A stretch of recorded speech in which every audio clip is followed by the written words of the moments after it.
Саламатсыздар ма, құрметті студенттер? Сіздермен бірге Гүлдана Абдикей қызы. Бүгінгі сабағымыздың тақырыбы CSS тілінде мәтін, сурет және блок құруды үйрену. Сабақтың мақсаты CSS тілін қолданып мәтін, сурет, блок өңдеу.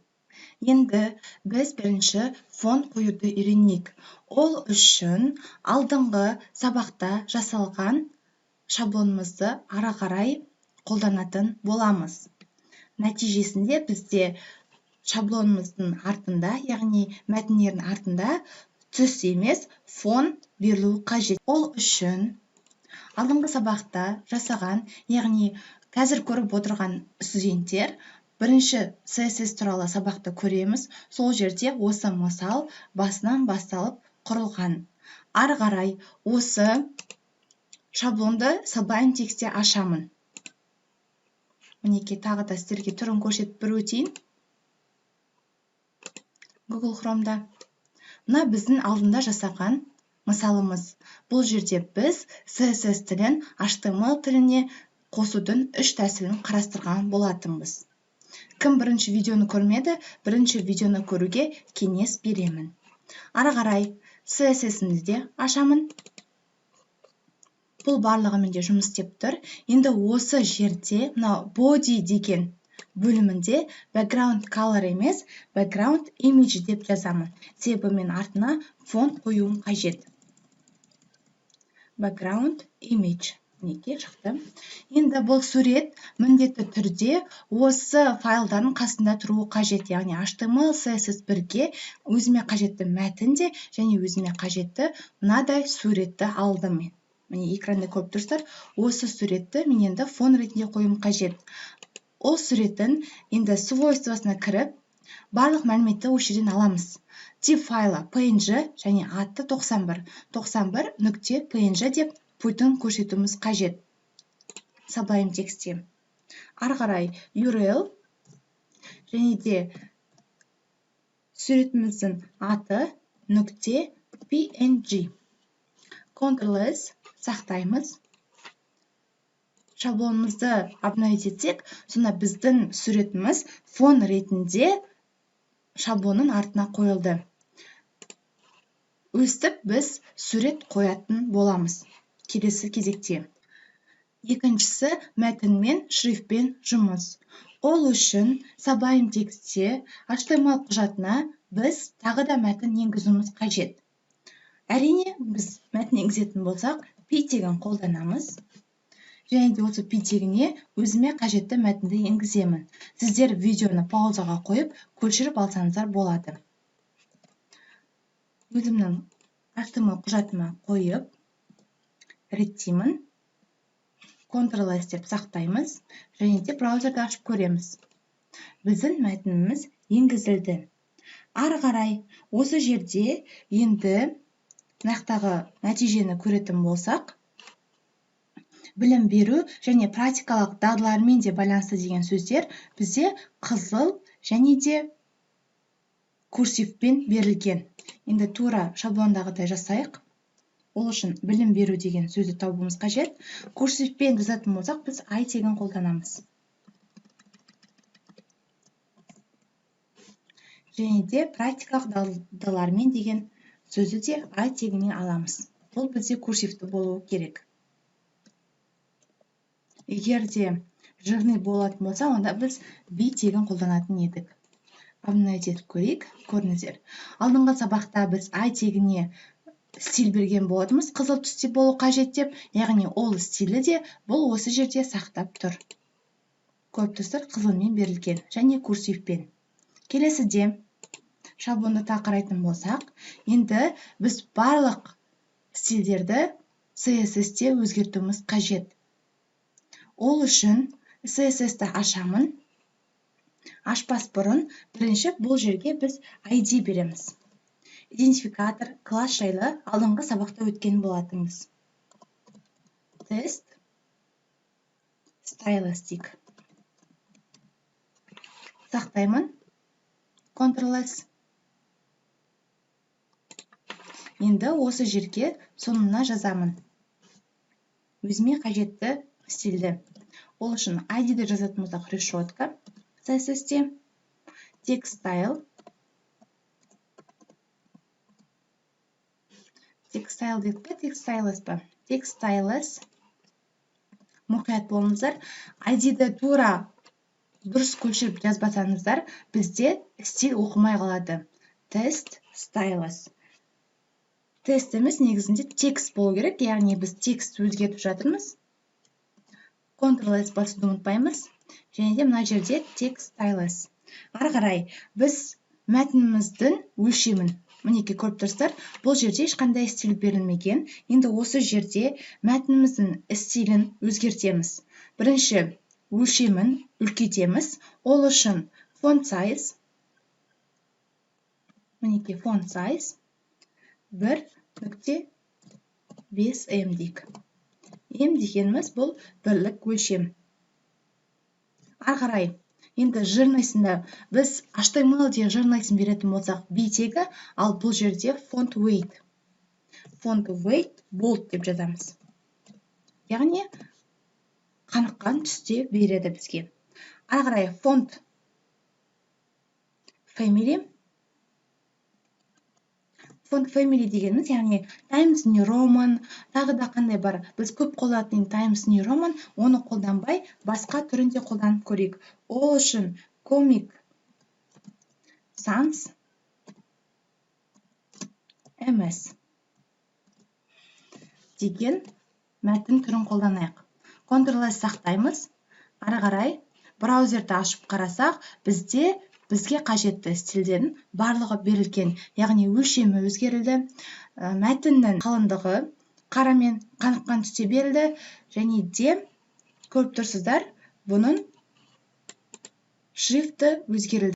Айта кететін жағдай, мәтін мен шрифтпен жұмыс істегенде біз Google Fonts деген формадан өзімізге қажетті шрифттерді өзгерте аламыз, яғни типтеріне байланысты. Оны мына сайттан ашып көреміз. Сілтемесін осы видеоның астында қалдырамын.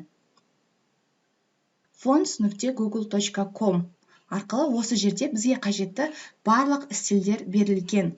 Яғни біз Word-тағы Times New Roman'ды қолдана бермейміз. Сайт және де әдемі оқылуы үшін осындай қажетті өзімізге шрифттерді қолданамыз. Ол үшін, мысалы, мына шрифт таңдайтын болсақ, көріп тұрсыздар, осы жерден көшіріп алсаңыздар болады, download деп.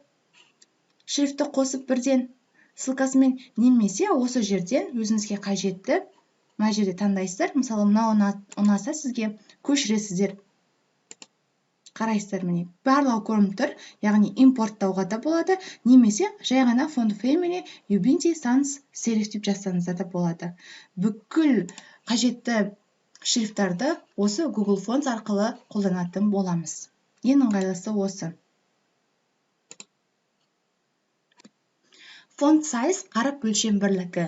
Яғни біз қаріптің өлшем бірлігін пайызбен, бірлікпен, пиксельмен немесе кілттік сөздер арқылы беруімізге болады. Қазір мен ем деген бірлігі арқылы бердім, немесе көбінесе пиксель қолданады, және де пайыз. Medium, small, large деген кілттік сөздер де қолданады. CSS-те біз әртүрлі бірліктердегі негізгі қаріп өлшемін қолданамыз. Олар мысалы 100%, 1M, 16 пиксель және medium сөздері. Ары қарай, енді біз өзіміздің мәтінімізді text align деген мәтінді қай жерге қою қажет, сол бойынша қолданайық. Енді мына мәтінімізді мына мысалдағыдай 10 жаққа қойымыз қажет. 10 дегеніміз мысалы right, left дегеніміз сол, center және justify екі жағы бірдей болып тұратын тексттерді қолдану. Енді Sublime Text ашамыз, CSS-ге жазамыз. Ары қарай text align, мысалы right. 10 жаққа текстімізді апару қажет. Google Fonts өшіремін. Қазір бұл үнсіздік бойынша сол жағында тұр. Енді абнау десек, 10 жағына келістірілді. Егер де center деп жатсам, онда ортасына. Көріп тұрсыздар, ортасында тұр. Бірақ бізде мысал бойынша 10 жағында тұр.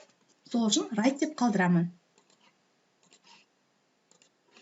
міндетті түрде Ctrl+S-пен сақтаймыз және сайтты обновить етіп отырамыз. Егер де біз абзац бергіміз келсе, біз text index деген стильді қолданамыз және де оның өлшемі мен бірлігін көрсетеміз пиксельмен немесе атты бірлікпен. Сонда бізде мына мәтініміз бір абзацқа шегінеді.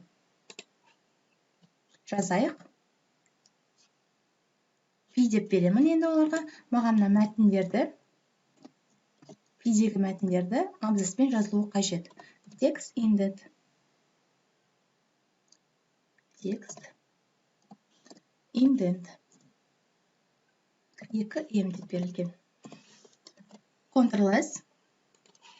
Біз диктант жазғанда білеміз, бір саусақ көлемінде қалдырамыз деп айтады көбінесе. Соны біз мына сайтта да қолданады екенбіз. Ары қарай Text transform capitalize деген барлық мәтінді ішіндегі сөздердің бастапқы әрпін бас әріппен жазу, uppercase дегеніміз барлық мәтіндегі сөздерді бас әріппен жазу, ал lowercase барлық мәтіндегі сөздерді кіші әріппен жазу. Немесе text transform none бұл көбінесе үнсіздік белгісі бойынша қолданылады. Енді осыны біз Sublime Text'те жазып көрейік. Енді бұны мен тезірек өшіре жазып көрсетемін. Text transform capitalize сақтап көрейік. Көрдіңіздер ме? Мінекей. Бірінші әріптері ғана бас әріппен берілген. Ары қарай uppercase жаттап алайық. Көп қолданатын стильдердің бірі text transform. Барлық сөздер бас әріппен жазылды. Келесі lowercase. Сақтаймын. Кіші әріптермен жазылды. Және де none. Сақтаймыз. Қараймыз. Үнсіздік бойынша барлығы еш өзгеріссіз сақталынды. Енді none деп көбінесе қолданбайды. Бізге қажетті capitalize, lowercase және де uppercase. Word spacing дегеніміз мәтіндердің сөздердің яғни арасындағы ара қашықтықты өзгерту. Немесе letter spacing бұл дегеніміз әріптердің арасындағы ара қашықтықтарды өзгерту. Бұл енді мәтінмен жұмыс болғандықтан, оның өзгертетін стильдер де өте көп.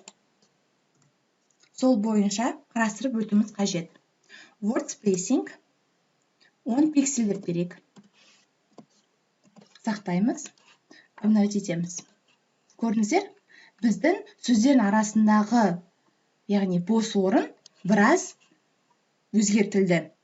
Ары қарай енді letter spacing деп те береміз. Өшірмей астына жазсам да болады. Letter spacing. Бұнда да 10 пиксель деп берейік. Өзіңіз білесіз, деп берсеңіздер болады бірлігін, пиксель деп, пайыз деп, бірақ кіші көлемде жұмыс істегендіктен біз пиксельмен береміз. Көріп тұрсыздар, мінекей барлық әріптердің арасы 10 пиксельге кеңейді. Дизайнерлерге байланысты, олар қалай сіздерге шаблонды жібереді, сол шаблонға байланысты әріптерді, мәтіндерді осылай өзгертетін боласыздар. Келесі, мәтіндерді бір-біріне жабыстырып қою, немесе осы жердегі ара қашықтарды өзгерту. Ол үшін біз line height, яғни жолдың биіктігін өзгерту. Кішірейтіп жазсақ та болады, үлкейтсек те болады. Бізде line height 10 пиксель десек жақындатылады.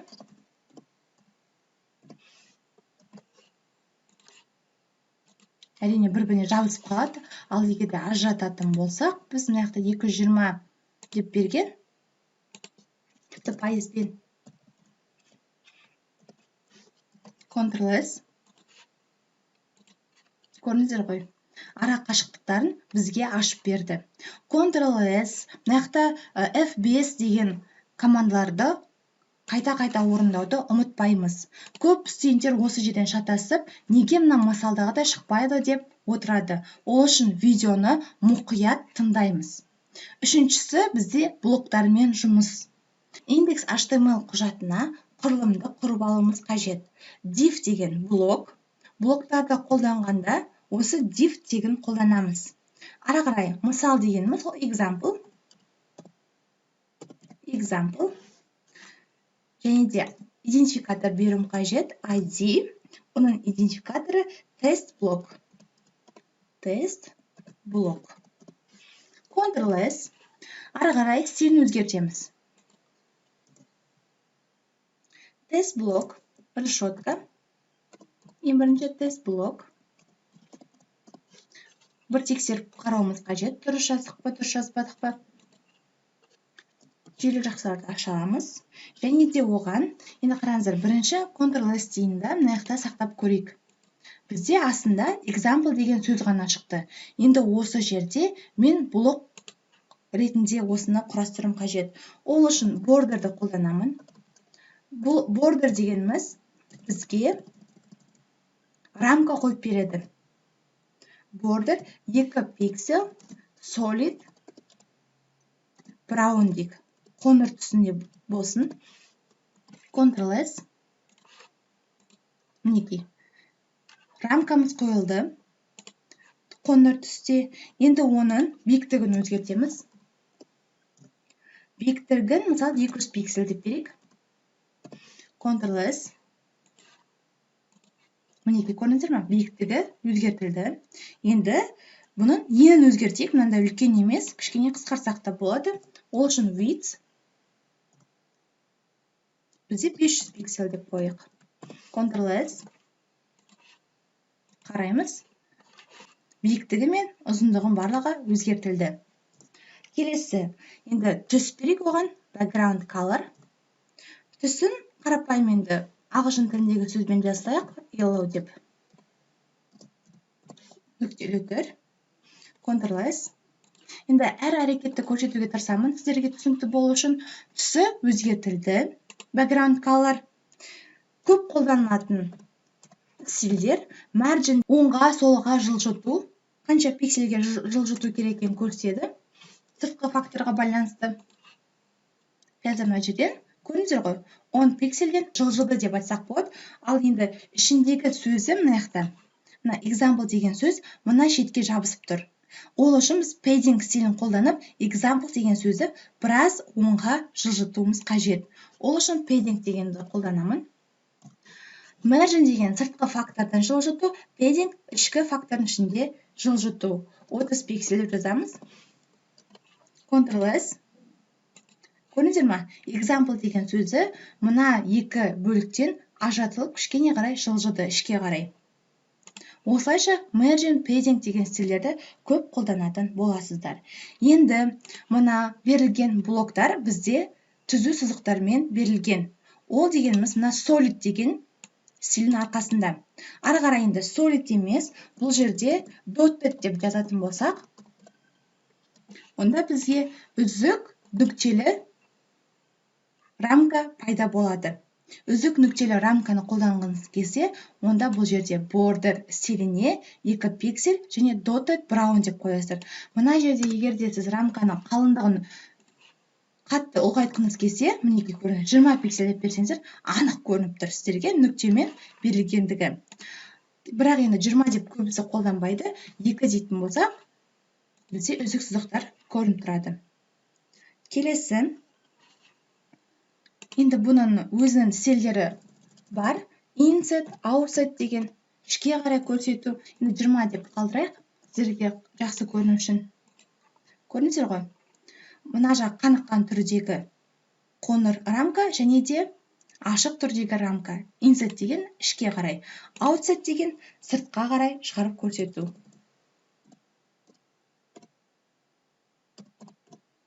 Offset. Мінекей. Сыртқа қарай. Төртбұрышты емес, домалақ болған қалағымыз келсе, онда border radius дегенді қолданамыз.